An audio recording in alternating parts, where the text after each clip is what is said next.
Hi, I'm Chuck with the Boyle County Public Library, and today I'll be making an animal tail bookmark. This video is being released in conjunction with a kit of the same name that you can pick up at the library while supplies last. This is a simple craft that makes a decorative animal-themed bookmark that you can use with your next favorite reads. To get started, you'll need some supplies. Pages from an old book that you don't mind destroying. You'll want ones that are at least 7 to 8 inches in length. Scissors. A Sharpie or another kind of marker, although any kind of writing or art utensil can work. Ink pens, even colored pencils. A hole punch or a sharp knife.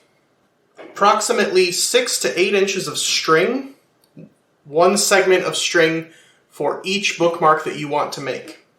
Some thick, strong cardstock. A strong adhesive.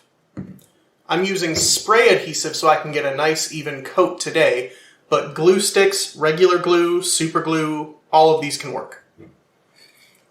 Finally, you need a stencil for whatever design you want your bookmark to look like.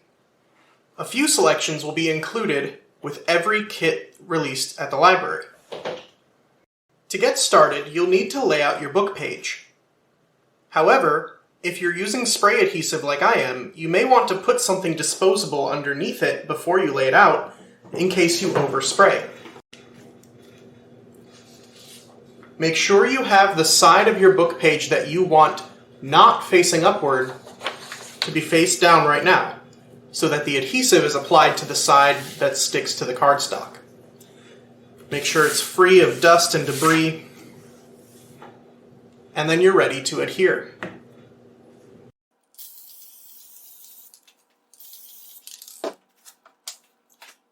Working quickly, we want to attach the book page to the sheet of cardstock, making sure to lay it out smoothly and avoiding wrinkles where possible.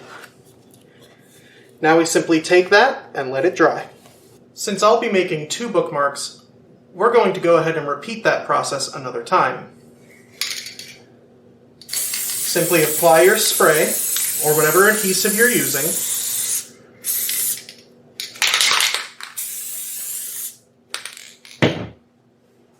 Get your cardstock and apply it to the page.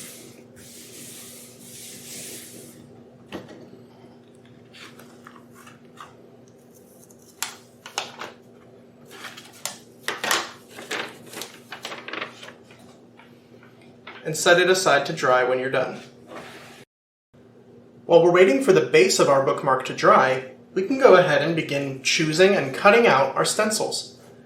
I think for today, I will be making the tail feathers and the whale fluke. I want every detail of these feathers and tail to be included in the finished product, so I try to be very, very careful to stay close to the line that's drawn. There's our first stencil all cut out. On to the second.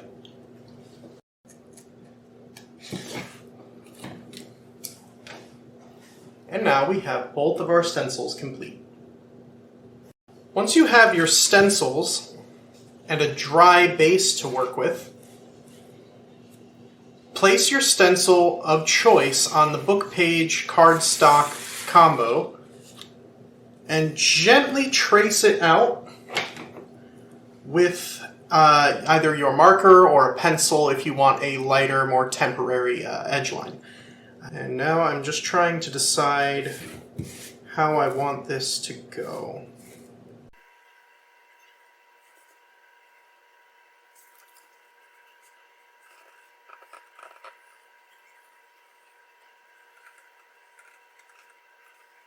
There are some pretty poignant words on the page that I have the stencil kind of tilted to capture. Any words you make your stencil overlap when you're tracing it, determine the words that will be on your finished product.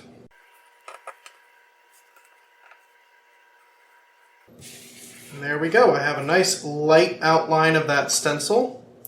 that I'm just going to go through and make a little darker.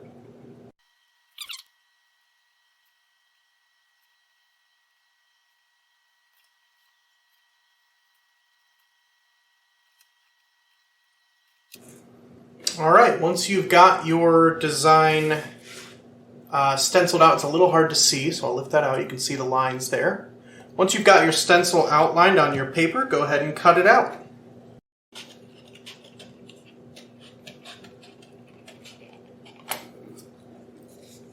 Alright, just from the cutting process, it picked up a little bit of a curve to it.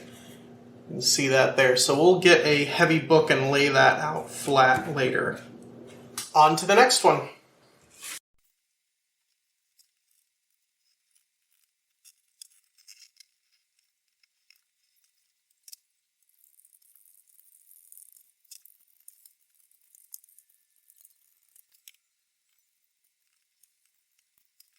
And there is our second bookmark basis made. Now all we have left to do is decorate them. For the feather, I'm thinking that I want to imitate the actual picture as much as I can and just add some of the natural embellishments that tail feathers have. Whereas with the whale fluke, I think there's this nice little singular quote down here at the bottom that I want to kind of highlight with some abstract patterns. So I'm going to see if I can do that on this one. All you have to do to decorate your bookmarks is get your Sharpie or any more colorful art implements you want to use, colored pencils, markers, even crayons. However you want to decorate it, you're more than welcome to. I want to stick with black, the parchment color, and the text, and have kind of a earthy, handmade feel to it, a sort of somber, more contrasted palette than full color.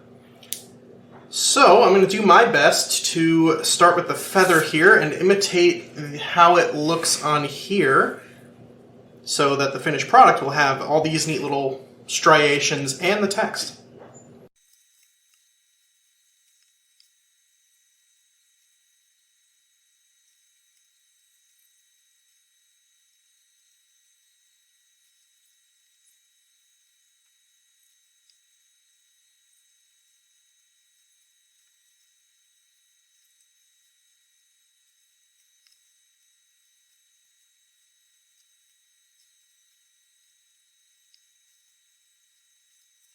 Alright, and there is my best attempt at making the tail feather bookmark. It got a little messy up near that end, but I'm still quite happy with it. It still looks like tail feathers, and I think it'll make a lovely bookmark. Now on to the whale fluke. For this one, I'm not quite sure how the design, the abstract kind of design I'm going to do on this is really going to work. So I'm going to trace it out in pencil first. If I make mistakes, that way I can erase it. When I'm done doing it in pencil, I'm going to go over it with the Sharpie.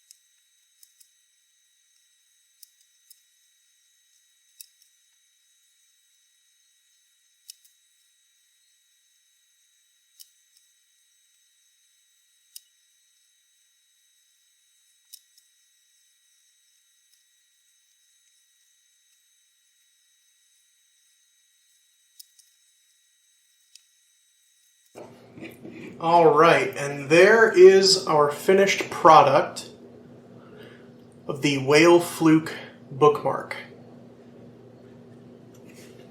And by comparison, there's our tail feather.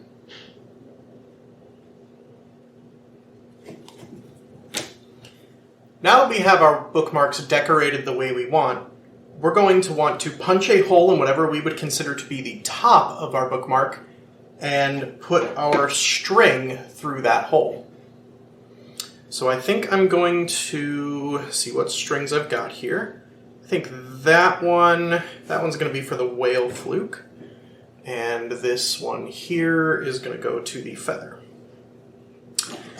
Now I just need to decide what's going to be the top of our bookmarks. I think for the whale fluke, I want it to look like the whale is going down into the book, as if it's diving or breaching. So the top is definitely going to be up here somewhere, but I really don't want to put a hole right in the middle, too close to that quote that I wanted to highlight.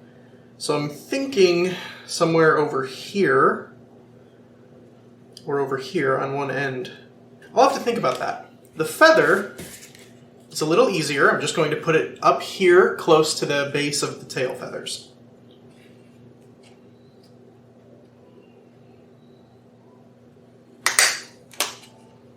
Easy as that.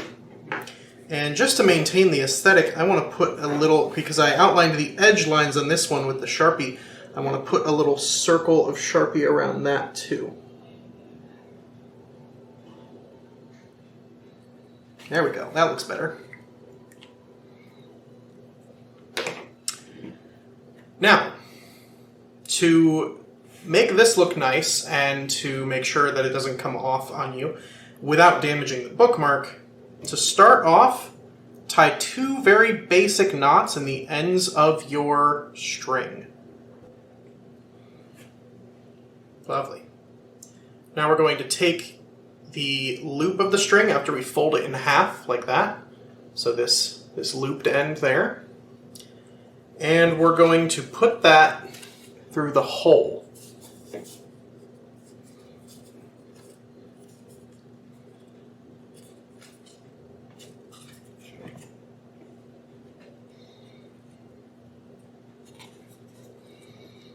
We want the loop to be coming out of one side of the bookmark and the rest on the other. And then we're just going to find that loop and bring the 2 ends up through it. And pull it nice and snug. You don't want to pull too tight for risk of damaging your bookmark, but it helps when you have a bookmark to have that little tail on there to find it easier and make sure it doesn't slip down into the pages when it's marking in your spot.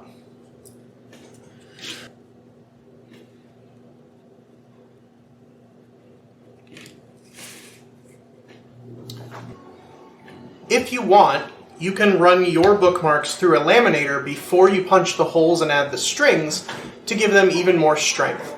With the right kind of lamination, they can last you almost forever. Alright, our bookmarks are complete. If you followed along, yours should be too. I hope you enjoy. Thanks.